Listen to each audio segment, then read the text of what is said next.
Hello guys, welcome back to the conceptual journey of chemistry with scholars zone. दोस्तों, आज के इस lecture में हम ऑर्गेनिक कंपाउंड की रिएक्टिविटी पर चर्चा करेंगे। रिएक्टिविटी का मतलब ये होता है कि मान लीजिए आपको दो ऑर्गेनिक कंपाउंड दे रखे हैं, कंपाउंड ए और कंपाउंड बी। तो हमें यह बताना है कि कंपाउंड ए फास्ट रिएक्शन देगा या कंपाउंड बी फास्ट रिएक्शन देगा। तो इस टाइप के क्वेश्चन आपने प्रीवियस ईयर में ज़रूर देखे होंगे, जिन्हें हम रिएक्टिविटी ऑर्डर कहते हैं। तो अब हम डिफरेंट ऑर्गेनिक कंपाउंड की रिएक्टिविटी पर बात करेंगे। देखिए, सबसे पहले अगर मैं बात करूं एल्कीन और एल्काइन की, एल्कीन एंड एल्काइन, तो देखिए दोस्तों, अगर हम रिएक्टिविटी ऑर्डर निकालना चाहते हैं तो सबसे पहली बात तो यही आती है कि दिया गया कंपाउंड कौन से टाइप की रिएक्शन शो करते हैं, ये चीज़ हमें पता होनी चाहिए। तो सबसे पहले तो आप ये ध्यान रखिए कि एल्कीन और एल्काइन बेसिकली रिएक्शन कौन सी देते हैं। तो हमें पता है वह सारे कंपाउंड जिनके अंदर डबल बॉन्ड या ट्रिपल बॉन्ड पाया जाता है वे एडिशन रिएक्शन देते हैं। तो एल्कीन और एल्काइन में भी डबल बॉन्ड और ट्रिपल बॉन्ड प्रेजेंट होता है। तो दिखती बात है कि जो एल्कीन और एल्काइन होंगे वो भी कौन सी रिएक्शन देंगे, एडिशन रिएक्शन देंगे। कौन सी रिएक्शन देंगे, एडिशन रिएक्शन। और एडिशन रिएक्शन भी कौन सी, इलेक्ट्रोफिलिक एडिशन रिएक्शन। तो सबसे पहली बात आपको हमेशा ये पता होना चाहिए कि दिए गया कंपाउंड या दिए गई कैटेगरी कौन सी टाइप की रिएक्शन शो करती है। अगर आपको ये पता नहीं होगा तो रिएक्टिविटी पर बेस्ड क्वेश्चन आप सॉल्व नहीं कर पाएंगे। तो सबसे पहली बात यही ध्यान रखनी है कि एल्कीन और एल्काइन इलेक्ट्रोफिलिक एडिशन रिएक्शन देते हैं। ठीक है, अब इधर देखिए, जैसा कि नाम में कौन सा वर्ड आ रहा है, इलेक्ट्रोफिलिक वर्ड आ रहा है। तो इलेक्ट्रोफिलिक वर्ड किससे रिलेटेड है, इलेक्ट्रोफाइल से रिलेटेड है। ठीक है, तो रिएक्शन के टाइप में जो नाम आ रहा है उस हिसाब से हम ये डिसाइड कर सकते हैं कि कंपाउंड के ऊपर कौन सी स्पीसीज पहले अटैक करेगी। कहने का मतलब alkene alkyne electrophilic addition reaction दे रहे हैं। इलेक्ट्रोफिलिक किससे रिलेटेड है, इलेक्ट्रोफाइल से रिलेटेड है। इसका मतलब ये हुआ कि एल्कीन और एल्काइन पर पहले अटैक कौन करेगा, इलेक्ट्रोफाइल करेगा। यानी मैं ये कहूँ कि कंपाउंड के ऊपर जो रिएजेंट पहले अटैक करता है उस हिसाब से उसका उस रिएक्शन का नाम रखा जाता है। एल्कीन एल्काइन पर पहले कौन अटैक करता है, इलेक्ट्रोफाइल अटैक करता है, इसलिए नाम पड़ गया इलेक्ट्रोफिलिक एडिशन रिएक्शन। क्या ये बात समझ में आई या नहीं आई, क्लियर। अब देखिएगा, अब अगर मैं आपको क्वेश्चन दूं आप खुद ही बता देंगे। देखिए इधर आपको बताना है reactivity order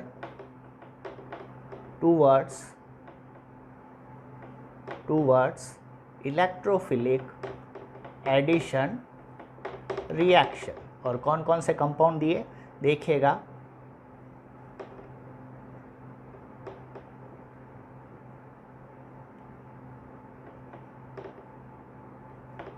CH2 double bond CH2, CH double bond CH2 और इससे जुड़ा हुआ है CH3। ठीक है, देखिएगा ये तीनों ही एल्कीन हैं। ठीक है, अब तीनों ही एल्कीन और हमें पता है कि एल्कीन कौन सी रिएक्शन देते हैं, इलेक्ट्रोफिलिक एडिशन रिएक्शन देते हैं, जिसमें इन पर पहले कौन अटैक करेगा, इलेक्ट्रोफाइल यानी E+ अटैक करेगा। ठीक है, अब अगर E+ इस कंपाउंड पे पहले अटैक करेगा यानी इजीली अटैक कर सकता है तो हम बोलेंगे इस कंपाउंड की रिएक्टिविटी ज़्यादा होगी। और अगर ये E+ अगर इस थर्ड कंपाउंड के ऊपर ईजिली अटैक कर सकता है तो हम क्या बोलेंगे कि थर्ड कंपाउंड की रिएक्टिविटी ज़्यादा होगी। ठीक है, अब सीधा सा कॉन्सेप्ट बता रहा हूँ आपको, मैकेनिज़्म और इसमें जाने की कोई ज़रूरत नहीं है। बस आप तो ये ध्यान रखिए कि दिया गया कंपाउंड कौन सी टाइप की रिएक्शन शो करता है और उससे हम ये पता लगा लेंगे कि पहले अटैक कौन करेगा, इलेक्ट्रोफाइल अटैक करेगा या न्यूक्लियोफाइल अटैक करेगा। चूँकि एल्कीन है और एल्कीन इलेक्ट्रोफिलिक एडिशन रिएक्शन देती है, यानी इसमें पहले अटैक कौन करेगा, इलेक्ट्रोफाइल करेगा। ठीक है, ये बात आप समझ गए। अब हमें पता है कि इलेक्ट्रोफाइल हमेशा वहाँ पे अटैक करता है जहाँ इलेक्ट्रॉन डेंसिटी ज़्यादा होगी, यानी जहाँ पे नेगेटिव चार्ज ज़्यादा हो। क्यों, क्योंकि अपोजिट चार्ज के बीच में हमेशा क्या होता है, अट्रैक्शन होता है। तो electrophile basically electron loving species ही होते हैं। ठीक है, अब देखिए, तो ये E+ वहाँ पे फास्ट अटैक करेगा जहाँ पे इसको इलेक्ट्रॉन ज़्यादा मिलेंगे। सिंपल सा कॉन्सेप्ट है। तो देखिए ये जो एडिशन रिएक्शन होगी वो होगी तो basically C double bond C पे ही होगी। एडिशन रिएक्शन कहाँ पे होती है? सी डबल बॉन्ड सी पे ही होती है। ठीक है, अब इधर देखिए, अब देखिए फर्स्ट कंपाउंड में सी डबल बॉन्ड सी से NO2 ग्रुप जुड़ा हुआ है और थर्ड कंपाउंड में सी डबल बॉन्ड सी से CH3 ग्रुप जुड़ा हुआ है। तो जब भी ऑर्डर का क्वेश्चन आए एक चीज़ तो सेम रहती है। सेम यहाँ पे क्या है? C double bond C, C double bond C, C double bond C, ये तो सेम है। डिफरेंट कहाँ पे है? डिफरेंस यहाँ पे है कि यहाँ पे NO2 ग्रुप जुड़ा हुआ है, सेकंड में कोई भी ग्रुप नहीं जुड़ा हुआ और थर्ड कंपाउंड में सी डबल बॉन्ड सी से CH3 ग्रुप जुड़ा हुआ है। तो जब भी ऑर्डर का क्वेश्चन आए आपका आंसर कहाँ से आएगा? जहाँ पे डिफरेंस आपको देखने को मिल रहा है वहीं से आपके पास आंसर आएगा। तो डिफरेंस है कि यहाँ NO2 ग्रुप जुड़ा है या कुछ भी ग्रुप नहीं जुड़ा है, CH3 ग्रुप जुड़ा है, यानी हो ना हो हमारा कॉन्सेप्ट किस पर बेस्ड होना चाहिए? इन ग्रुप्स पर बेस्ड होना चाहिए, तभी हमारा सही आंसर आएगा। अब देखिए हमें पता है कि NO2 कैसा ग्रुप होता है? NO2 इलेक्ट्रॉन विड्रॉइंग ग्रुप होता है, यानी NO2 क्या करता है? इलेक्ट्रॉन को खींचता है। ठीक है, और जो CH3 ग्रुप है यानी अल्काइल ग्रुप होते हैं वो electron donating electron releasing group होता है, ये याद रखिए। CH3 कैसा ग्रुप होता है? इलेक्ट्रॉन रिलीजिंग ग्रुप होता है। तो CH3 क्या करेगा? इलेक्ट्रॉन देगा। ठीक है, अब देखिएगा CH3 क्या कर रहा है? सी डबल बॉन्ड सी को इलेक्ट्रॉन दे रहा है, तो सी डबल बॉन्ड सी पर इलेक्ट्रॉन डेंसिटी क्या हो जाएगी? बढ़ जाएगी, और इलेक्ट्रॉन डेंसिटी बढ़ गई तो E प्लस सबसे फास्ट अटैक कहाँ पे करेगा? जहाँ पे इलेक्ट्रॉन डेंसिटी ज़्यादा होगी तो सबसे फास्ट E प्लस कहाँ पे अटैक करेगा? थर्ड कंपाउंड पे अटैक करेगा। जबकि अगर मैं NO2 वाले कंपाउंड की बात करूँ तो NO2 क्या करेगा? इलेक्ट्रॉन खींचेगा, तो सी डबल बॉन्ड सी पर इलेक्ट्रॉन डेंसिटी कम हो जाएगी। इलेक्ट्रॉन डेंसिटी कम हो गई तो क्या E प्लस इस पर आसानी से अटैक कर पाएगा? नहीं कर पाएगा, यानी रिएक्टिविटी सबसे कम किसकी हो गई? फर्स्ट कंपाउंड की, और सबसे ज़्यादा किसकी हो गई? थर्ड कंपाउंड की। क्या ये कॉन्सेप्ट समझ में आया या नहीं? तो आपको तो बस ये ध्यान रखना है, मैकेनिज़्म के पचड़े में नहीं पड़ना, आपको बस ये ध्यान रखना है दिया गया कंपाउंड कौन सी टाइप की रिएक्शन शो करता है। जो रिएक्शन शो करता है उससे हमें ये पता चल जाएगा कि E प्लस अटैक करेगा या NU माइनस अटैक करेगा।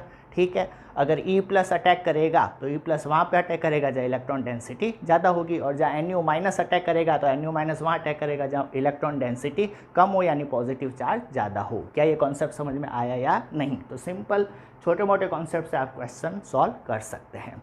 तो एल्कीन और एल्काइन की reactivity order towards electrophilic addition reaction आप किस तरीके से निकाल सकते हो ये आप समझ गए होंगे। चलिए अब नेक्स्ट कैटेगरी की बात करते हैं। दोस्तों अब अगर मैं बात करूं रिएक्टिविटी इन कार्बोनाइल कंपाउंड, कार्बोनाइल कंपाउंड का मतलब क्या होता है? Aldehyde and ketone. तो अगर मैं बात करूं कि एल्डिहाइड और कीटोन में कौन ज़्यादा रिएक्टिव होगा, कौन कम रिएक्टिव होगा, तो उसे देखने से पहले हमें यह पता होना चाहिए कि कार्बोनाइल कंपाउंड बेसिकली कौन सी रिएक्शन देते हैं। तो देखिए अगर मैं बात करूं कार्बोनाइल कंपाउंड की, तो कार्बोनाइल कंपाउंड वो कंपाउंड होते हैं जिनमें कार्बोनाइल ग्रुप यानी कि C double bond O group पाया जाता है, इसे ही हम क्या बोलते हैं? कार्बोनाइल ग्रुप बोलते हैं। और ये जो कार्बोनाइल कंपाउंड है ये दो टाइप के हो सकते हैं, एक हो सकता है एल्डिहाइड और दूसरा हो सकता है कीटोन। एल्डिहाइड और कीटोन में डिफरेंस क्या होता है? देखिए सी डबल बॉन्ड O दोनों ही टाइप की कैटेगरी में प्रेजेंट होगा, है ना। लेकिन अगर सी डबल बॉन्ड O के दोनों में से किसी भी तरफ एक हाइड्रोजन प्रेजेंट है तो उसी कार्बोनाइल कंपाउंड को हम क्या बोलते हैं? एल्डिहाइड। क्या बोलेंगे? एल्डिहाइड। और सी डबल बॉन्ड O के दोनों तरफ अगर कार्बन प्रेजेंट हो तो इसे हम क्या बोलते हैं? कीटोन बोलते हैं। क्या ये कॉन्सेप्ट समझ में आया या नहीं? क्या बोला मैंने? वो कंपाउंड जिनमें C double bond O group यानी कि कार्बोनाइल ग्रुप पाया जाता है उसे हम कार्बोनाइल कंपाउंड बोलते हैं। कार्बोनाइल कंपाउंड होता है दो टाइप के, एल्डिहाइड और कीटोन। एल्डिहाइड में क्या होगा? सी डबल बॉन्ड O के दोनों में से किसी भी तरफ एक हाइड्रोजन प्रेजेंट होगा तो उसे हम एल्डिहाइड बोल देंगे। और अगर सी डबल बॉन्ड O के दोनों तरफ अगर कार्बन प्रेजेंट हो तो उसे हम कीटोन बोल देते हैं। क्या ये कॉन्सेप्ट समझ में आया या नहीं? अब देखिए अभी हमने थोड़ी देर पहले देखा था कि वो कंपाउंड जिनमें डबल बॉन्ड या ट्रिपल बॉन्ड पाया जाता है वो एडिशन रिएक्शन देते हैं। तो कार्बोनाइल कंपाउंड यानी एल्डिहाइड कीटोन में भी तो डबल बॉन्ड पाया जा रहा है, तो ये भी कौन सी रिएक्शन देंगे? एडिशन रिएक्शन देंगे। कौन सी रिएक्शन देंगे? एडिशन रिएक्शन देंगे। लेकिन ध्यान क्या रखना है? एल्कीन एल्काइन तो इलेक्ट्रोफिलिक एडिशन रिएक्शन देते हैं, जबकि कार्बोनाइल कंपाउंड यानी एल्डिहाइड और कीटोन न्यूक्लियोफिलिक एडिशन रिएक्शन देते हैं। कौन सी रिएक्शन? Nucleophilic addition reaction. तो ये बात आपको याद रहनी चाहिए कि एल्कीन और एल्काइन तो इलेक्ट्रोफिलिक एडिशन रिएक्शन देते हैं, जबकि एल्डिहाइड और कीटोन न्यूक्लियोफिलिक एडिशन रिएक्शन देते हैं। अब नाम में क्या आ रहा है, न्यूक्लियोफाइल आ रहा है, इसका मतलब पहले कौन अटैक करेगा, nucleophile will attack first. Aldehyde ketone पे पहले कौन अटैक करेगा, न्यूक्लियोफाइल अटैक करेगा, तभी तो नाम क्या पड़ा, न्यूक्लियोफिलिक एडिशन रिएक्शन। क्या ये कॉन्सेप्ट समझ में आया या नहीं, क्लियर। अब एक क्वेश्चन के द्वारा हम समझते हैं कि किस तरीके से हम ये देख सकते हैं कि एल्डिहाइड ज़्यादा रिएक्टिव होगा या कीटोन ज़्यादा रिएक्टिव होगा टूवर्ड्स न्यूक्लियोफिलिक एडिशन रिएक्शन। देखिएगा CH3 C double bond OH, C double bond O के एक तरफ H आ गया, नहीं है क्या हो गया, एल्डिहाइड हो गया, और ये मैंने ले लिया ketone acetone. C double bond O के दोनों तरफ कार्बन आ गया, तो ये क्या हो गया, कीटोन हो गया, ये हो गया एसीटोन, ये हो गया एसिटैल्डिहाइड, ये हो गया एल्डिहाइड और ये हो गया कीटोन। ठीक है, अब देखिएगा इधर हमें देखना है reactivity order towards nucleophilic addition reaction. तो पहले कौन अटैक करेगा, न्यूक्लियोफाइल ही अटैक करेगा, और न्यूक्लियोफाइल कहाँ पे अटैक करेगा, न्यूक्लियोफाइल के ऊपर नेगेटिव चार्ज है, तो दिखती बात है ये पॉजिटिव चार्ज पे अटैक करेगा। ठीक है, तो अगर एल्डिहाइड में पॉजिटिव चार्ज ज़्यादा जनरेट होगा तो न्यूक्लियोफाइल यहाँ पे फर्स्ट अटैक करेगा, तो एल्डिहाइड की रिएक्टिविटी ज़्यादा हो जाएगी, और अगर कीटोन पर पॉजिटिव चार्ज ज़्यादा जनरेट हो गया तो न्यूक्लियोफाइल कीटोन पर फास्ट अटैक करेगा, तो हम बोलेंगे कीटोन की रिएक्टिविटी एल्डिहाइड से ज़्यादा हो जाएगी। तो सारा खेल किसका है, सारा खेल है कि पॉजिटिव चार्ज कहाँ जनरेट होता है। अब यहाँ पे तो हमें पॉजिटिव चार्ज दिखाई नहीं दे रहा, लेकिन हमें पता है कि इलेक्ट्रोनेगेटिविटी ऑक्सीजन की ज़्यादा होती है कार्बन से, ऑक्सीजन की इलेक्ट्रोनेगेटिविटी कार्बन से ज़्यादा होती है, तो बॉन्ड के इलेक्ट्रॉन किस तरफ शिफ्ट हो जाएंगे, ऑक्सीजन की तरफ। जैसे ही बॉन्ड के इलेक्ट्रॉन ऑक्सीजन की तरफ शिफ्ट हुए तो ये डबल बॉन्ड किस में कन्वर्ट हो जाएगा, सिंगल बॉन्ड में। डबल बॉन्ड किस में कन्वर्ट हो जाएगा, सिंगल बॉन्ड में। बॉन्ड के इलेक्ट्रॉन ऑक्सीजन के पास चले गए तो ऑक्सीजन पर इलेक्ट्रॉन डेंसिटी बढ़ गई, तो ऑक्सीजन पे नेगेटिव चार्ज आ जाएगा। सी से बॉन्ड टूट रहा है, सी से बॉन्ड के इलेक्ट्रॉन दूर हो रहे हैं, तो यहाँ पे कौन सा चार्ज आ जाएगा, पॉजिटिव चार्ज आ जाएगा, और ये H ऐसे ही रहेगा। क्या ये बात समझ में आई कि नहीं आई। सेम यही चीज़ यहाँ पे भी होगी कि ऑक्सीजन की इलेक्ट्रोनेगेटिविटी ज़्यादा है तो डबल बॉन्ड ऑक्सीजन की तरफ शिफ्ट हो जाएगा, ऑक्सीजन पे नेगेटिव चार्ज और कार्बन पे पॉजिटिव चार्ज आ जाएगा। सेम ये कि ये चीज़ कीटोन में भी होगी, तो क्या हो जाएगा देखिएगा,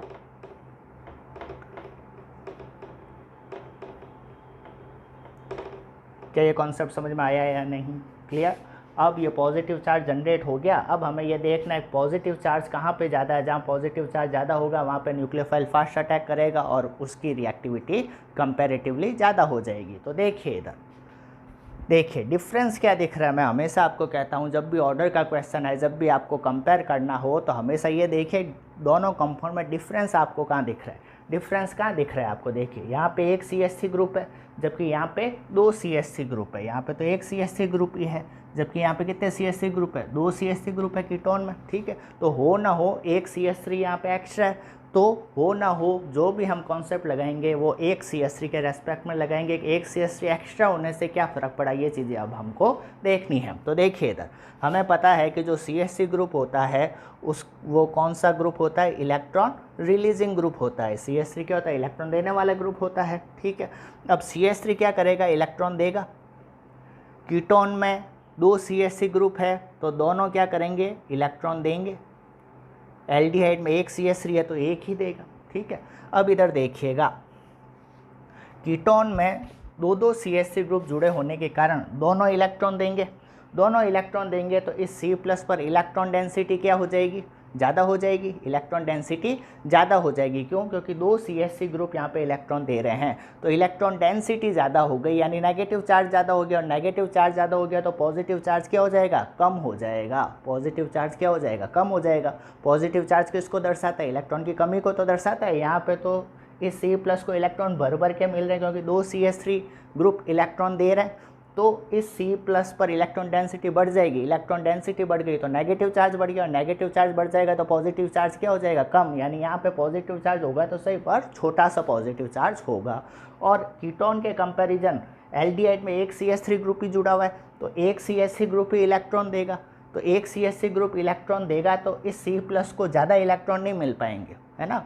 तो यहाँ पे इलेक्ट्रॉन डेंसिटी इतनी नहीं बढ़ेगी जितनी कीटोन में बढ़ रही थी, ठीक है। यानी कि यहाँ पर C+ पर इलेक्ट्रॉन की कमी ज़्यादा है, किसकी तुलना में, कीटोन की तुलना में, क्योंकि कीटोन में 2 CH3 ग्रुप इलेक्ट्रॉन दे रहे थे, तो इलेक्ट्रॉन की कमी वहाँ पे इतनी ज़्यादा नहीं थी। यहाँ पे एक ही मिथाइल ग्रुप इलेक्ट्रॉन दे रहा है, तो यहाँ पे इलेक्ट्रॉन इतने इस C+ को नहीं मिलेंगे, तो यहाँ पे इलेक्ट्रॉन की कमी इसके कंपैरिजन ज़्यादा होगी, तो पॉजिटिव चार्ज यहाँ पे क्या हो जाएगा, ज़्यादा हो जाएगा। और पॉजिटिव चार्ज यहाँ पे ज़्यादा हुआ तो न्यूक्लियोफाइल कहाँ पे अटैक करेगा, पहले एल्डिहाइड पर ज़्यादा फास्ट इजीली अटैक करेगा। तो रिएक्टिविटी किसकी ज़्यादा हो जाएगी, एल्डिहाइड की रिएक्टिविटी ज़्यादा होती है किसकी तुलना में, कीटोन की तुलना में, टूवर्ड्स न्यूक्लियोफिलिक एडिशन रिएक्शन।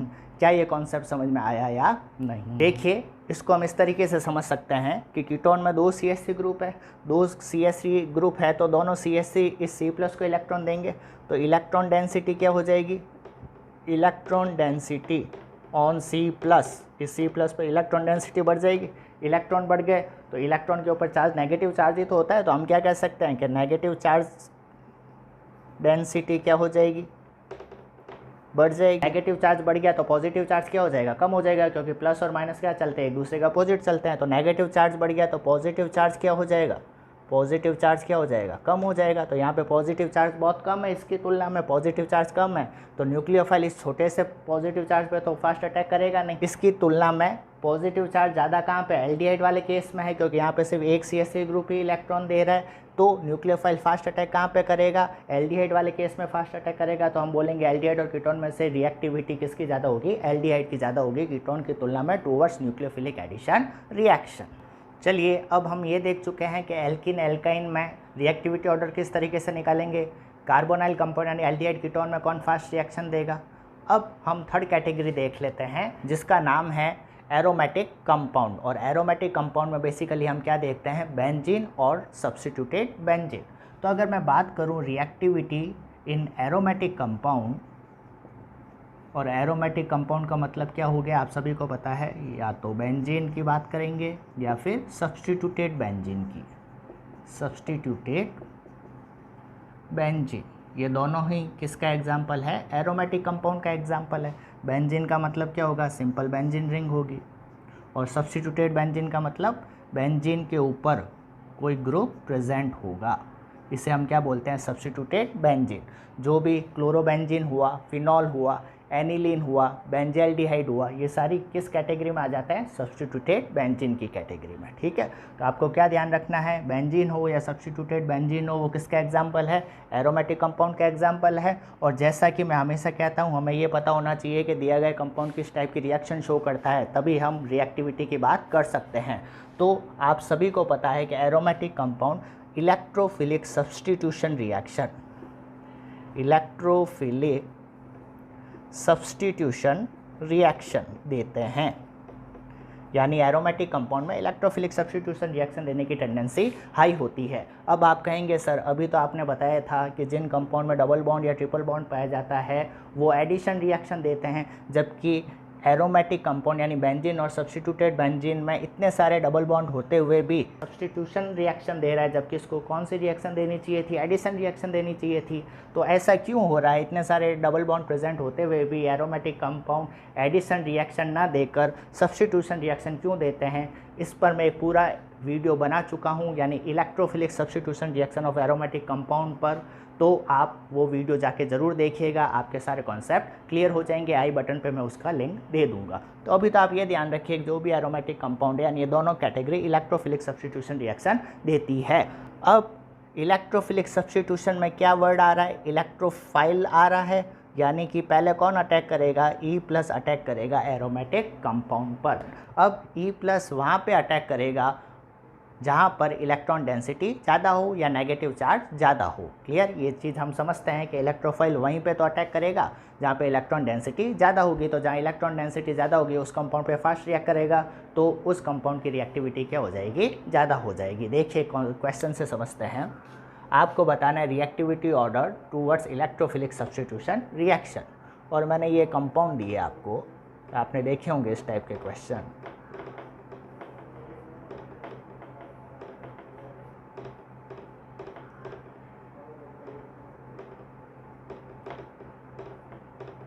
तीनों ही क्लोरोबेंजीन हैं। फर्स्ट वाले कंपाउंड में हम जोड़ देते हैं NO2, थर्ड वाले में जोड़ देते हैं CH3। अब आपको बताना है कि इन तीनों में से कौन फास्ट रिएक्शन देगा। सबसे पहले तो ये देखिए कौन सी कैटेगरी है, बेंजीन रिंग या सब्स्टिट्यूटेड बेंजीन होगा, यानी एरोमेटिक कंपाउंड। और एरोमेटिक कंपाउंड कौन सी रिएक्शन देते हैं, इलेक्ट्रोफिलिक सब्स्टिट्यूशन रिएक्शन देते हैं। यानी पहले कौन अटैक करेगा, E+ अटैक करेगा। और E+ अटैक कहाँ पे करेगा, बेंजीन रिंग पे करेगा। क्यों E+ बेंजीन रिंग पे अटैक करता है, क्योंकि हमें पता है बेंजीन रिंग के ऊपर और नीचे पाई इलेक्ट्रॉन क्लाउड पाए जाते हैं। पाई इलेक्ट्रॉन क्लाउड पाए जाने के कारण ये E+ इस बेंजीन रिंग पे अटैक करेगा, क्योंकि इलेक्ट्रॉन डेंसिटी ज़्यादा होने का मतलब वहाँ नेगेटिव चार्ज ज़्यादा है, तो E+ कहाँ अटैक करेगा, नेगेटिव चार्ज या इलेक्ट्रॉन डेंसिटी पे ही तो अटैक करेगा। क्लियर। तो ये चीज़ ध्यान रखिए कि जो भी बेंजीन रिंग होती है उसके ऊपर और नीचे पाई इलेक्ट्रॉन क्लाउड पाए जाते हैं। तो due to the presence of pi electron cloud above and below the benzene ring, electrophile can attack easily. इसीलिए इलेक्ट्रोफिलिक सब्स्टिट्यूशन रिएक्शन देते हैं एरोमेटिक कंपाउंड। अब इधर देखिए, तो हमें देखना है इन तीनों में से E+ कहाँ पे फास्ट अटैक करेगा। जहाँ पे फास्ट अटैक करेगा उसकी रिएक्टिविटी ज़्यादा हो जाएगी, और इलेक्ट्रोफाइल वहीं पे फास्ट अटैक करेगा जहाँ पर बेंजीन रिंग पर इलेक्ट्रॉन डेंसिटी ज़्यादा होगी। तो ये तो आप खुद ही कर लोगे। NO2 कैसा ग्रुप होता है, इलेक्ट्रॉन विड्रॉइंग ग्रुप। CH3 कैसा ग्रुप होता है, इलेक्ट्रॉन रिलीजिंग ग्रुप होता है। तो NO2 तो क्या करेगा, रिंग में से इलेक्ट्रॉन खींचेगा, और CH3 क्या करेगा, रिंग को इलेक्ट्रॉन देगा। ठीक है, तो रिंग पर इलेक्ट्रॉन डेंसिटी ज़्यादा कहाँ हो जाएगी, थर्ड वाले केस में हो जाएगी, क्योंकि electron releasing group CH3 group जुड़ा है। तो CH3 ग्रुप इलेक्ट्रॉन देगा तो रिंग पर इलेक्ट्रॉन डेंसिटी क्या हो जाएगी, बढ़ जाएगी। इलेक्ट्रॉन डेंसिटी बढ़ गई तो E+ सबसे फास्ट अटैक कहाँ पे करेगा, थर्ड वाले पे करेगा। जबकि फर्स्ट वाले पर तो NO2 ग्रुप जुड़ा होने के कारण NO2 इलेक्ट्रॉन विड्रॉइंग ग्रुप है, जो कि रिंग में से इलेक्ट्रॉन खींच लेगा, तो रिंग पर इलेक्ट्रॉन डेंसिटी कम हो गई। तो क्या E+ इस पर अटैक कर पाएगा, इतना फास्ट नहीं कर पाएगा, यानी रिएक्टिविटी सबसे कम किसकी हो जाएगी, फर्स्ट की हो जाएगी। क्या ये कॉन्सेप्ट समझ में आया या नहीं। तो अब आप समझ गए होंगे कि किसी भी टाइप का क्वेश्चन हो, आप तो देख लीजिए दिए गए कंपाउंड कौन सी कैटेगरी से बिलोंग करते हैं। एल्डिहाइड है, कीटोन है, एल्कीन है या एरोमेटिक कंपाउंड है। अब आपको पता होना चाहिए कि ये कैटेगरी किस टाइप की रिएक्शन देती है। उससे आप ये पता कर लेंगे कि इलेक्ट्रोफाइल अटैक करेगा या न्यूक्लियोफाइल अटैक करेगा। अगर इलेक्ट्रोफाइल अटैक करेगा तो वहाँ पे फास्ट अटैक करेगा जहाँ पे इलेक्ट्रॉन डेंसिटी ज़्यादा होगी, और अगर न्यूक्लियोफाइल अटैक करेगा तो वहाँ पे फास्ट अटैक करेगा जहाँ इलेक्ट्रॉन डेंसिटी कम होगी। बस बच्चों का खेल है, कर लेंगे। अब आगे देखिए, अब अगली कैटेगरी हम देखते हैं हेलो एल्केन, जिसे हम एल्किल हैलाइड भी बोल सकते हैं। Halo alkane RX।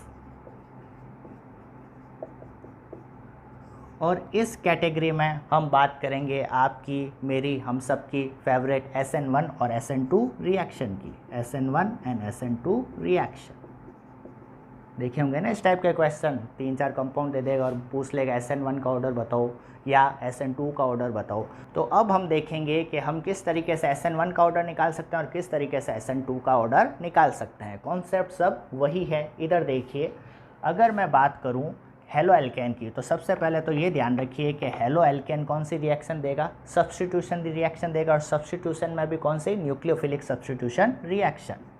Nucleophilic substitution reaction.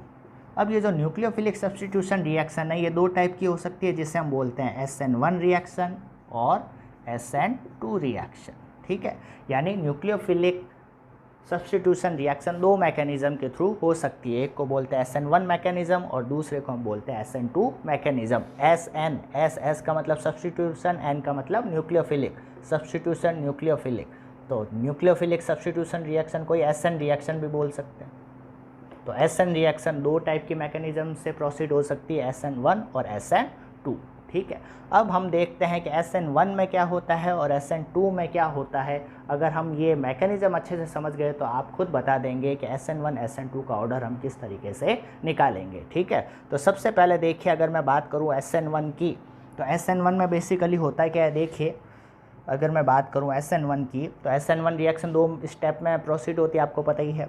First step में क्या होता है, स्टेप फर्स्ट क्या होगा, कार्बोकैटायन का फॉर्मेशन होता है, आप सभी को पता है। CH3 CH3 CH3 X क्या करेगा, सबसे पहले कार्बोकैटायन का फॉर्मेशन होगा। कार्बोकैटायन का फॉर्मेशन कैसे होगा, X की इलेक्ट्रोनेगेटिविटी यानी हैलोजन की इलेक्ट्रोनेगेटिविटी कार्बन से ज़्यादा है, तो X क्या करेगा, बॉन्ड के इलेक्ट्रॉन लेकर निकल जाएगा, और इसी को हम हेटेरोलाइटिक बॉन्ड क्लीवेज बोलते हैं। तो क्या हो जाएगा, क्या हो जाएगा इसमें, जैसे ही X बॉन्ड के इलेक्ट्रॉन लेकर बाहर निकला तो X माइनस के रूप में बाहर चला गया। इस कार्बन के पास इलेक्ट्रॉन की कमी हो गई तो कार्बन के ऊपर कौन सा चार्ज आ जाएगा, पॉजिटिव चार्ज आ जाएगा, यानी कार्बोकैटायन का फॉर्मेशन हो जाएगा CH3 CH3 CH3 और C के ऊपर कौन सा चार्ज आ जाएगा, पॉजिटिव चार्ज। ठीक है, तो ये प्लेनर कार्बोकैटायन का फॉर्मेशन हो जाएगा। क्या ये कॉन्सेप्ट समझ में आया कि नहीं आया। और ये जो स्टेप है कार्बोकैटायन का फॉर्मेशन, ये स्टेप कैसा होता है, स्लो स्टेप होता है, और जो स्लो स्टेप होता है उसी को ही हम क्या बोलते हैं, RDS बोलते हैं, रेट डिटरमाइनिंग स्टेप। यानी पूरी रिएक्शन की रेट यानी कि स्पीड कौन डिटरमाइन करेगा, ये फर्स्ट स्टेप जिसमें कार्बोकैटायन का फॉर्मेशन हो रहा है एल्किल हैलाइड से। क्या ये कॉन्सेप्ट समझ में आया या नहीं। अब अगर मैं बात करूँ सेकंड स्टेप की, तो सेकंड स्टेप में क्या होगा, जो फर्स्ट स्टेप में कार्बोकैटायन बना है इस पर कौन अटैक करेगा, न्यूक्लियोफाइल अटैक करेगा। यानी सेकंड स्टेप में क्या होगा, attack of nucleophile on carbocation. तो क्या हो जाएगा देखिएगा, ये रहा कार्बोकैटायन, इस पर कौन अटैक करेगा, न्यूक्लियोफाइल अटैक करेगा। न्यूक्लियोफाइल का मतलब NU माइनस, और NU माइनस कहाँ पे अटैक करेगा, C प्लस पे तो अटैक करेगा, और जैसे ही अटैक करेगा ये क्या बना देगा, प्रोडक्ट का फॉर्मेशन कर देगा।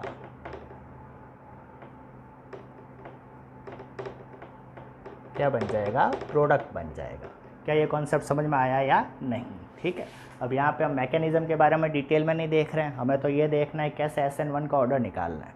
तो SN1 का ऑर्डर निकालने के लिए मैकेनिज्म का जनरल इंट्रोडक्शन आपको होना चाहिए। अब देखिए, अब ये आप समझ गए कि SN1 रिएक्शन में जो फर्स्ट स्टेप होता है वहाँ पे कार्बोकैटायन का फॉर्मेशन हो रहा है, और फर्स्ट स्टेप भी RDS है, और RDS जो होता है वही डिसाइड करता है कि रिएक्शन फास्ट होगी या स्लो होगी। इस SN1 में जो स्लो यानी RDS है उसमें किसका फॉर्मेशन हो रहा है, कार्बोकैटायन का फॉर्मेशन हो रहा है। अब अगर ये बनने वाला कार्बोकैटायन ज़्यादा स्टेबल होगा तो ये रिएक्टेंट इस कार्बोकैटायन में कन्वर्ट होना चाहेगा, आसानी से कन्वर्ट हो जाएगा, फास्ट कन्वर्ट हो जाएगा। क्यों, क्योंकि हर चीज़ क्या होना चाहती है, स्टेबल होना चाहती है। रिएक्टेंट X माइनस को निकालकर इस कार्बोकैटायन में कन्वर्ट होना चाहेगा अगर ये कार्बोकैटायन ज़्यादा स्टेबल हुआ तो। क्यों, क्योंकि हर चीज़ क्या होना चाहती है, ज़्यादा स्टेबल होना चाहती है। तो ये X को क्या करेगा, फास्ट निकाल देगा, फास्ट निकाल कर कार्बोकैटायन में फास्ट कन्वर्ट हो जाएगा। तो अगर ये स्टेप फास्ट हुआ तो ओवरऑल रिएक्शन भी क्या हो जाएगी, फास्ट हो जाएगी। क्यों, क्योंकि यही स्टेप क्या है, rate determining step. Rate determining step का मतलब यही होता है कि पूरी ओवरऑल रिएक्शन की स्पीड RDS पे ही डिपेंड करेगी। क्या ये कॉन्सेप्ट समझ में आया या नहीं आया, क्लियर। तो सारा खेल किसका है, स्टेबिलिटी ऑफ कार्बोकैटायन का। तो अगर वो एल्किल हैलाइड जो स्टेबल कार्बोकैटायन का फॉर्मेशन करेगा वो SN1 फास्ट देगा, और वो एल्किल हैलाइड जो लेस स्टेबल कार्बोकैटायन का फॉर्मेशन करेगा उसमें SN1 रिएक्शन देने की टेंडेंसी कम होगी। क्या ये कॉन्सेप्ट समझ में आया या नहीं, क्लियर। तो हमें पता है कि वो एल्किल हैलाइड, अगर मैं बात करूँ SN1 रिएक्शन की, तो वो एल्किल हैलाइड जो मोर स्टेबल कार्बोकैटायन का फॉर्मेशन करे, मोर स्टेबल कार्बोकैटायन का फॉर्मेशन करे, उसकी रिएक्टिविटी क्या हो जाएगी, ज़्यादा हो जाएगी। सिंपल कॉन्सेप्ट से हम समझ गए हैं, क्लियर। रिएक्टिविटी ज़्यादा हो जाएगी। और मोर स्टेबल कार्बोकैटायन का मतलब क्या होता है, हमें पता है 3 डिग्री कार्बोकैटायन ज़्यादा स्टेबल होता है, फिर 2 डिग्री और फिर 1 डिग्री। तो आपको तो क्या ध्यान रखना है कि जो 3 डिग्री एल्किल हैलाइड होंगे उनमें SN1 रिएक्शन देने की टेंडेंसी ज़्यादा होगी, क्योंकि 3 degree alkyl halide 3 degree carbocation का फॉर्मेशन करेगा, और 3 डिग्री कार्बोकैटायन की स्टेबिलिटी ज़्यादा होती है। ये चीज़ सब हमें पता है, क्लियर। और 1 डिग्री एल्किल हैलाइड में SN1 रिएक्शन देने की टेंडेंसी कम होगी। क्यों कम होगी, क्योंकि 1 degree alkyl halide 1 degree carbocation का ही फॉर्मेशन करेगा, और 1 डिग्री कार्बोकैटायन इतना ज़्यादा स्टेबल नहीं होता है। अब अभी तक हमने जो भी कॉन्सेप्ट समझे हैं उन कॉन्सेप्ट्स को कुछ क्वेश्चन पे लागू करते हैं और देखते हैं हम क्वेश्चन सॉल्व कर पाते हैं या नहीं। देखिए, अगर क्वेश्चन आए रिएक्टिविटी टूवर्ड्स SN1 रिएक्शन, तो इस टाइप के क्वेश्चन में 2 कैटेगरी आ जाती है, एक तो टाइप 1 और टाइप 2, यानी 2 टाइप के क्वेश्चन पूछे जा सकते हैं। एक टाइप में तो क्या होगा कि एल्काइल ग्रुप तो चेंज हो जाएगा लेकिन हैलोजन सेम रहेगा। देखिए यहाँ पे 3 डिग्री एल्काइल ग्रुप है, या 2 डिग्री और यहाँ पे 1 डिग्री है, लेकिन हैलोजन देखिए सेम है। और दूसरी कैटेगरी में क्या होगा, एल्काइल ग्रुप तो सेम होगा लेकिन हैलोजन चेंज हो जाएंगे। तो इस 2 टाइप के क्वेश्चन आपसे पूछे जा सकते हैं। अब देखिए कैसे सॉल्व करना है। ये तो आप समझ गए होंगे कि जो फर्स्ट टाइप है उसमें एल्काइल ग्रुप चेंज हो रहा है। First category 3 degree alkyl halide है, दूसरा कंपाउंड 2 डिग्री एल्किल हैलाइड है और third compound 1 degree alkyl halide है। अब इसमें हमने SN1 रिएक्शन कौन फास्ट देगा कौन स्लो देगा ये देखना है। अब देखिए first compound 3 degree alkyl halide है और ये जब X को निकाल देगा तो 3 डिग्री कार्बोकैटायन का फॉर्मेशन कर देगा और हमें पता है 3 डिग्री कार्बोकैटायन ज़्यादा स्टेबल होता है। तो 3 degree alkyl halide 3 degree carbocation में कन्वर्ट होना चाहेगा, यानी ये जो रेट डिटरमाइनिंग स्टेप है ये आसानी से होगा। अगर ये स्टेप फास्ट होगा तो ओवरऑल रिएक्शन क्या हो जाएगी, फास्ट हो जाएगी। तो सबसे ज़्यादा रिएक्टिव कौन हो जाएगा, 3 डिग्री एल्किल हैलाइड, फिर 2 डिग्री और फिर 1 डिग्री। 1 डिग्री एल्किल हैलाइड की SN1 के प्रति रिएक्टिविटी कम क्यों होगी, क्योंकि 1 degree alkyl halide 1 degree carbocation का ही फॉर्मेशन करेगा और 1 डिग्री कार्बोकैटायन इतना ज़्यादा स्टेबल होता नहीं है, तो 1 डिग्री एल्काइल हैलाइड की रिएक्टिविटी कम होगी।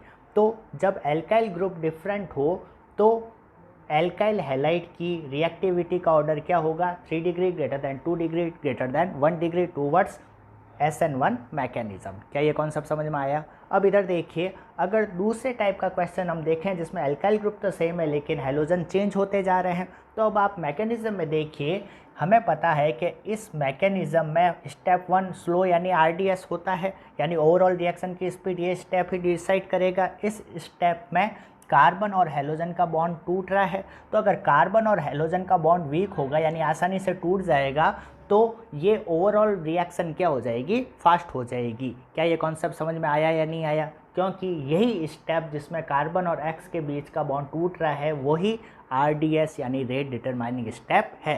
तो कुल मिला के हमें ये देखना है कि इन चारों एल्काइल हैलाइड में जिसमें कार्बन और हैलोजन का बॉन्ड आसानी से टूट जाएगा उसकी रिएक्टिविटी SN1 के प्रति ज़्यादा होगी। क्लियर। अब आपको ये कॉन्सेप्ट पता ही है कि जैसे जैसे बॉन्ड लेंथ बढ़ती है वैसे वैसे बॉन्ड स्ट्रेंथ क्या हो जाती है, कमज़ोर हो जाती है। बॉन्ड स्ट्रेंथ क्या हो जाती है, कम हो जाती है, यानी वो बॉन्ड क्या हो जाता है, कमज़ोर हो जाता है, यानी बॉन्ड आसानी से टूट सकता है। तो अब देखिए एल्काइल ग्रुप तो सेम है लेकिन हैलोजन अलग अलग है। फ्लोरीन क्लोरीन ब्रोमीन आयोडीन, हमें पता है fluorine chlorine bromine iodine periodic table में ऊपर से नीचे प्रेजेंट होते हैं और जब हम ऊपर से नीचे मूव करते हैं तो साइज़ बढ़ती है। तो फ्लोरीन की साइज़ सबसे कम होगी और आयोडीन की साइज़ सबसे ज़्यादा होगी। तो आयोडीन की साइज़ बड़ी होने के कारण कार्बन और आयोडीन की बॉन्ड लेंथ क्या हो जाएगी, बढ़ जाएगी। अगर बॉन्ड लेंथ बढ़ गई तो बॉन्ड स्ट्रेंथ क्या हो जाएगी, कम हो जाएगी, यानी कार्बन और आयोडीन के बीच का बॉन्ड वीक होकर आसानी से टूट जाएगा। अगर ये बॉन्ड आसानी से टूट जाएगा तो ओवरऑल SN1 रिएक्शन क्या हो जाएगी, फास्ट हो जाएगी। यानी कि रिएक्टिविटी ऑर्डर क्या आएगा, RI सबसे ज़्यादा रिएक्टिव होगा और RF सबसे कम रिएक्टिव होगा टूवर्ड्स SN1 मैकेनिज्म। क्या ये कॉन्सेप्ट समझ में आया या नहीं। अब दोस्तों SN1 मैकेनिज्म आप अच्छे से समझ गए होंगे और किस टाइप से हम ऑर्डर ऑफ SN1 रिएक्शन निकाल सकते हैं, कॉन्सेप्चुअली ये सारी चीज़ें अब आप समझ गए हो। अब हम बात करते हैं SN2 मैकेनिज़्म की। तो SN2 mechanism single step mechanism है, आप सभी को पता है, जिसमें क्या होता है कि जो न्यूक्लियोफाइल होता है वो एल्किल हैलाइड पर बैक साइड अटैक करता है। क्या करता है, बैक साइड अटैक, यानी SN2 मैकेनिज़्म का कैरेक्टरिस्टिक्स क्या है, back side attack of nucleophile. Back side attack का मतलब क्या हुआ, देखिए हैलोजन इस साइड में जुड़ा हुआ है तो इस साइड का अपोजिट साइड कौन सी हो गई, ये वाली साइड हो गई।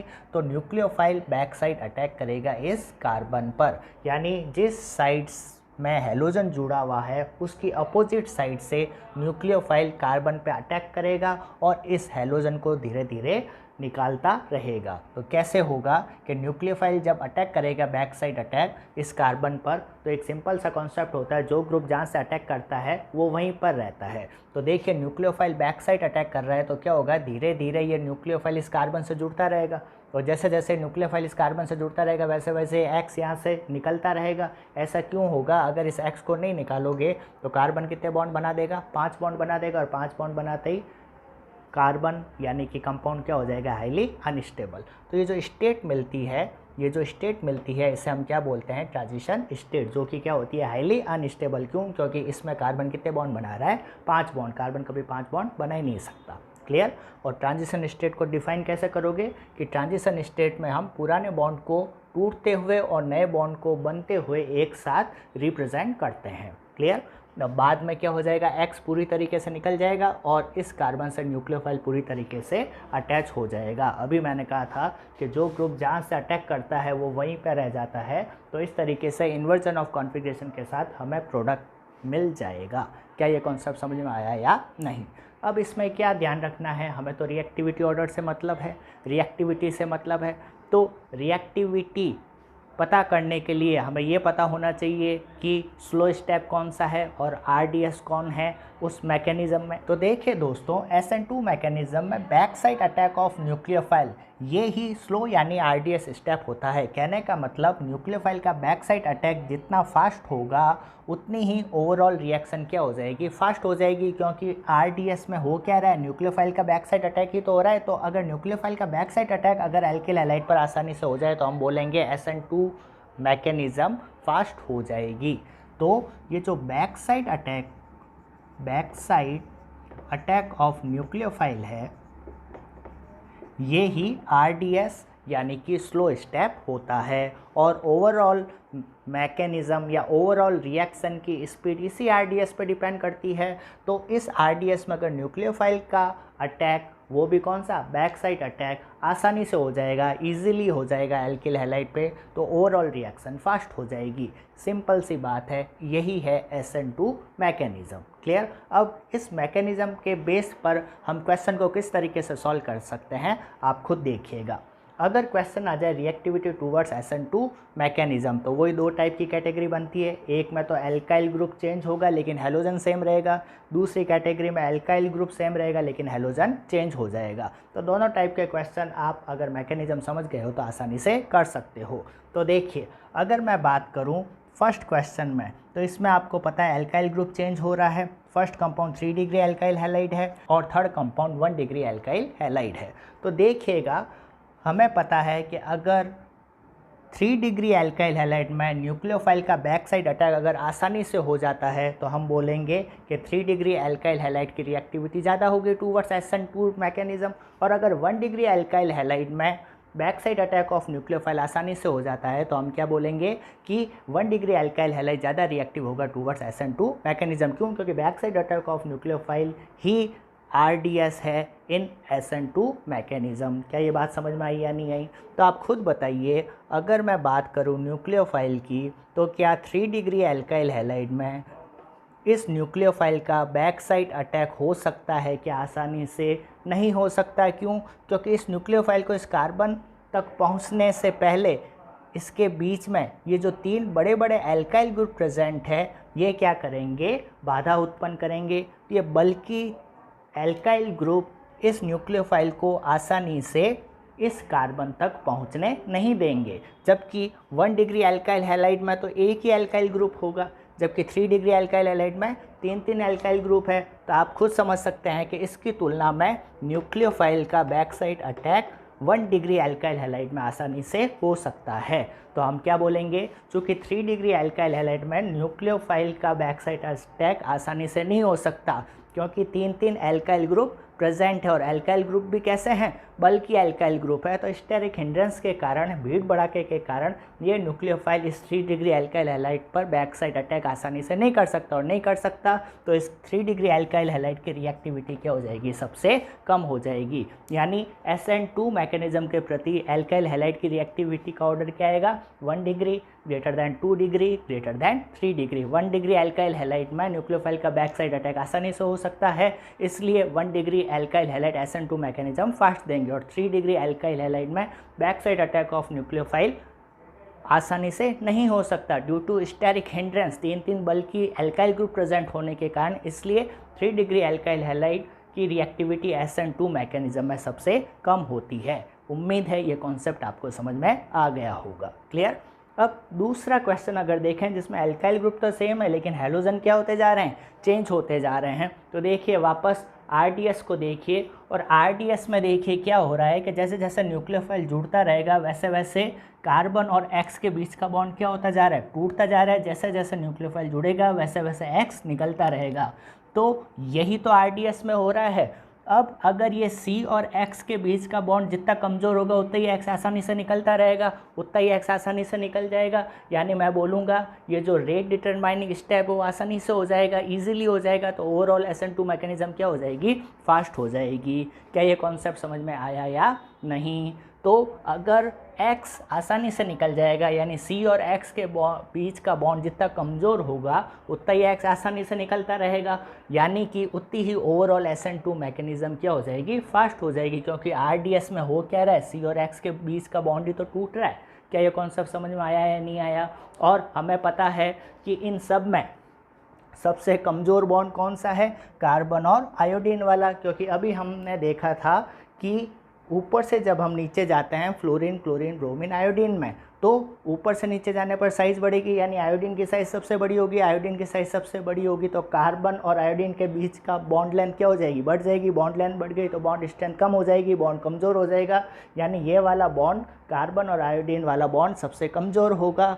तो हम बोलेंगे कि RI की रिएक्टिविटी टूवर्ड्स SN2 मैकेनिज़्म क्या होगी, सबसे फास्ट होगी। क्योंकि RI में कार्बन और आयोडीन वाला बॉन्ड आसानी से टूट जाएगा। क्या ये कॉन्सेप्ट समझ में आया या नहीं? अब देखिए दोस्तों, जितना भी अभी तक हमने SN1 और SN2 के बारे में पढ़ा है उसमें काम की चीज़ क्या है, समरी क्या है, वो मैं आपको बता देता हूँ, ताकि SN1 SN2 से रिलेटेड कोई भी क्वेश्चन आ जाए, कोई भी ऑर्डर आ जाए तो आप आसानी से उसको सॉल्व कर लें।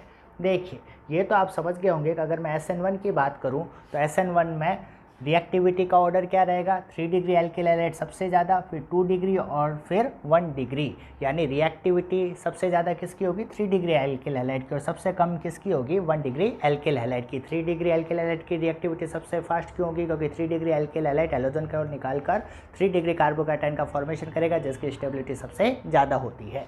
और अगर एल्काइल ग्रुप सेम हो लेकिन हेलोजन अगर चेंज हो जाए तो सबसे ज़्यादा रिएक्टिविटी किसकी हो जाएगी, RI की। क्यों? क्योंकि SN1 के जो RDS है, रेट डिटरमाइनिंग स्टेप है, उसमें कार्बन और हेलोजन के बीच का बॉन्ड भी तो टूटता है। तो RI में क्या होगा, कार्बन और I के बीच की बॉन्ड लेंथ ज़्यादा होने के कारण बॉन्ड स्ट्रेंथ कम हो जाएगी, यानी ये बॉन्ड आसानी से टूट जाएगा।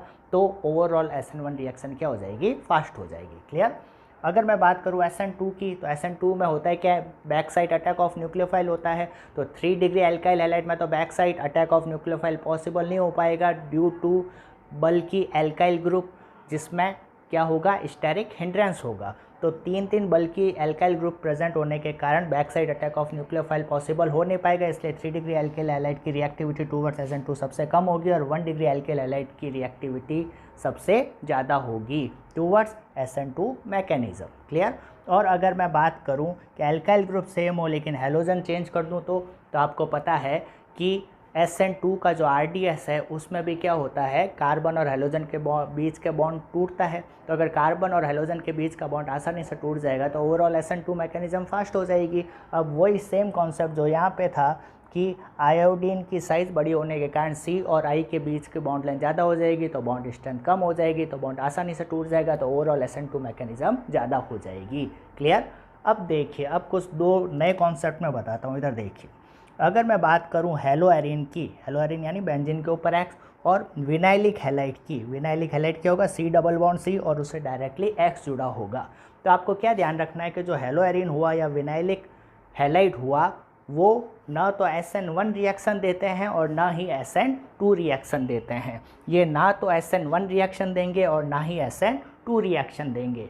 क्यों होता है ऐसा, देखिए इधर हमें पता है कि न्यूक्लियोफिलिक सब्स्टिट्यूशन रिएक्शन यानी SN रिएक्शन में बेसिकली होता क्या है कि न्यूक्लियोफाइल जाता है और X को लात मार के भगा देता है। यानी इस टाइप की रिएक्शन में कार्बन और हेलोजन के बीच का बॉन्ड टूटता है। ठीक है, अगर ऐसा हो जाए कि कार्बन और हेलोजन के बीच का बॉन्ड टूटे ही नहीं तो क्या ये न्यूक्लियोफाइल आके यहाँ पे जुड़ पाएगा, नहीं जुड़ पाएगा। अगर ये कार्बन और हेलोजन के बीच का बॉन्ड टूट ही नहीं रहा है यानी X निकल ही नहीं रहा है तो ये ओवरऑल रिएक्शन हो ही नहीं पाएगी। क्या ये कॉन्सेप्ट समझ में आया कि नहीं आया? तो ऐसा ही कुछ होता है हेलो एरीन और विनाइलिक के केस में। क्या होता है, देखिए हेलो एरीन ये रहा और हमें पता है हेलोजन का कौन सा इफेक्ट लगता है, प्लस R इफेक्ट लगता है। अब ये प्लस R इफेक्ट क्या होता है, माइनस R इफेक्ट क्या होता है, रेजोनेंस क्या होता है, रेजोनेटिंग स्ट्रक्चर कैसे बनाता है, इन सब की ट्रिक्स मैं आपको एक वीडियो में बता चुका हूँ। आई बटन पे उसका लिंक दे दूँगा, वो आप ज़रूर जाके देखिएगा। तो जब हैलोजन के प्लस आर इफेक्ट के कारण इसकी 5 रेजोनेटिंग स्ट्रक्चर बनेगी। तो क्या होगा, देखिए ये लॉन पेयर इधर आ जाएगा और जैसे ये लॉन पेयर इधर आया तो 2 इलेक्ट्रॉन मिलकर हमेशा क्या बना देते हैं, एक बॉन्ड बना देते हैं, आपको पता ही होगा। तो जैसे ही लॉन पेयर इधर आया यहाँ पे क्या आ जाएगा, कार्बन और हैलोजन के बीच में क्या आ जाएगा, डबल बॉन्ड आ जाएगा। इस तरीके से आगे भी इनकी आप रेजोनेटिंग स्ट्रक्चर बना सकते हैं। जो मैं समझाना चाह रहा हूँ वो ये है कि देखिए फर्स्ट रेजोनेटिंग स्ट्रक्चर में तो कार्बन और हैलोजन के बीच में सिंगल बॉन्ड है, लेकिन बाकी की जो रेजोनेटिंग स्ट्रक्चर होगी उसमें कार्बन और हैलोजन के बीच में क्या आ जाएगा, डबल बॉन्ड आ जाएगा। यानी कि कभी तो कार्बन और हैलोजन के बीच में सिंगल बॉन्ड है और कहीं कार्बन और हैलोजन के बीच में डबल बॉन्ड है। तो मैं कह सकता हूँ कार्बन और हैलोजन के बीच में पार्शियल डबल बॉन्ड कैरेक्टर आ गए, कार्बन और हैलोजन के बीच में पार्शियल डबल बॉन्ड कैरेक्टर आ गए। कहने का मतलब अगर ये चीज़ ऐसे हो गई तो जैसे ही कार्बन और हैलोजन के बीच में डबल बॉन्ड आया, डबल बॉन्ड की बॉन्ड स्ट्रेंथ ज़्यादा होती है, मजबूत होता है, बॉन्ड आसानी से टूट नहीं सकता। तो सिंगल बॉन्ड होता तब तो न्यूक्लियोफाइल अटैक करके एक्स को आसानी से लात मार के भगा देता, क्यों, क्योंकि सिंगल बॉन्ड है, बॉन्ड स्ट्रेंथ कम है। लेकिन रेजोनेंस के कारण जैसे ही पार्शियल डबल बॉन्ड कैरेक्टर आ गए, यानी डबल बॉन्ड की तरह ये बिहेव कर सकता है, तो न्यूक्लियोफाइल आएगा तो क्या एक्स को लात मार के भगा सकता है, नहीं भगा सकता, क्योंकि डबल बॉन्ड आ गए। डबल बॉन्ड आ गए तो आसानी से टूटेगा नहीं, आसानी से टूटेगा नहीं तो एक्स आसानी से बाहर निकल नहीं पाएगा। और जब एक्स ही बाहर नहीं निकला तो क्या एसएन रिएक्शन हो पाएगी, नहीं हो पाएगी। अब SN रिएक्शन ही नहीं हो रही, इसका मतलब ना तो SN1 होगी और ना ही SN2 होगी। किसके केस में, हेलोएरिन और विनाइलिक हैलाइड के केस में। क्या ये कॉन्सेप्ट समझ में आया या नहीं, क्लियर। अब एक और कॉन्सेप्ट बताता हूँ। देखिए अगर मैं बात करूँ बेंजाइलिक हैलाइड और एलाइलिक हैलाइड की, तो क्या ध्यान रखना है, बेंजाइलिक हैलाइड और एलाइलिक हैलाइड दोनों में ही SN1 रिएक्शन देने की भी टेंडेंसी हाई होती है और SN2 रिएक्शन देने की भी टेंडेंसी हाई होती है। तो ये चीज़ें आपको, छोटी छोटी चीज़ें आपको पता होनी चाहिए। हेलोएरिन विनाइलिक हैलाइड ना तो SN1 देगा ना SN2 देगा। बेंजाइलिक हैलाइड और एलाइलिक हैलाइड SN1 भी फास्ट देंगे और SN2 भी फास्ट देंगे। तो ये सारी चीज़ें आपको पता होनी चाहिए। तो दोस्तों उम्मीद है अब आप SN1 रिएक्शन और SN2 रिएक्शन को आसानी से समझ गए होंगे। तो अगर आप समझ गए हैं तो आपके लिए एक छोटा सा क्वेश्चन है। आपको मैं 3 कंपाउंड दे रहा हूँ, आपको मुझे न्यूक्लियोफिलिक सब्स्टिट्यूशन रिएक्शन के प्रति इनकी रिएक्टिविटी का ऑर्डर बताना है। कहने का मतलब ये है कि न्यूक्लियोफिलिक सब्स्टिट्यूशन रिएक्शन का मतलब वो क्या हुआ, कौन अटैक करेगा, न्यूक्लियोफाइल अटैक करेगा। आपको मुझे ये बताना है कि न्यूक्लियोफाइल आसानी से इस पर अटैक कर सकता है या फिर इस पर अटैक कर सकता है। अब जैसे ही मैंने आपको क्वेश्चन दिया, आपके मन में ये बात आएगी कि सर ये तो एरोमेटिक कंपाउंड है, बेंजीन रिंग है, और जब भी एरोमेटिक कंपाउंड आ जाए वो तो इलेक्ट्रोफिलिक सब्स्टिट्यूशन रिएक्शन देते हैं, न्यूक्लियोफिलिक सब्स्टिट्यूशन रिएक्शन तो दे ही नहीं सकते। क्यों नहीं दे सकते, क्योंकि हमें पता है कि बेंजीन रिंग के ऊपर और नीचे क्या पाए जाते हैं, पाई इलेक्ट्रॉन क्लाउड पाए जाते हैं।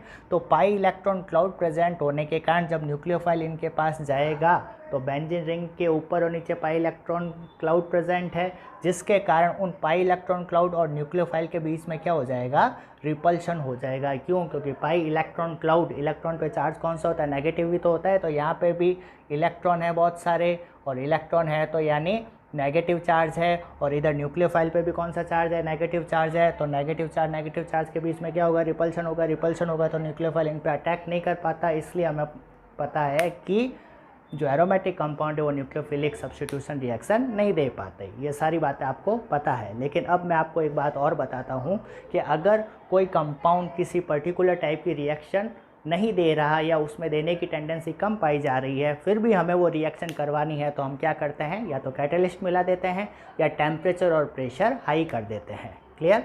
तो इन सभी रिएक्शन में हम क्या कर रहे हैं, टेम्परेचर और प्रेशर क्या कर रहे हैं, हाई रख रहे हैं, ताकि न्यूक्लियोफाइल इन पर आसानी से अटैक कर पाए। ठीक है। तो अब मुझे आपको यही बताना है कि हाई टेम्परेचर और प्रेशर की कंडीशन में न्यूक्लियोफाइल सबसे फास्ट अटैक किस पे कर पाएगा, इस कंपाउंड पे कर पाएगा या इस कंपाउंड पे कर पाएगा। यानी reactivity order towards nucleophilic substitution reaction क्या होगी, ये आपको मुझे कमेंट बॉक्स में कमेंट करके बताना है। तो दोस्तों आज का ये लेक्चर आपको बहुत ही इंटरेस्टिंग लगा होगा। पूरी ऑर्गेनिक की जो मेन मैकेनिज़्म है वो सारी चीज़ें मैं यहाँ पे बता चुका हूँ। और अगर ये वीडियो आपने अच्छे से देखा है तो 100% आपके ऑर्गेनिक से रिलेटेड कॉन्सेप्ट ज़रूर क्लियर हुए होंगे। तो आप आगे भी इसी टाइप के लेक्चर्स देखना चाहते हैं तो चैनल को लाइक और सब्सक्राइब ज़रूर कीजिएगा और अपने फ्रेंड सर्कल में भी अपने इस चैनल के बारे में चर्चा ज़रूर कीजिएगा।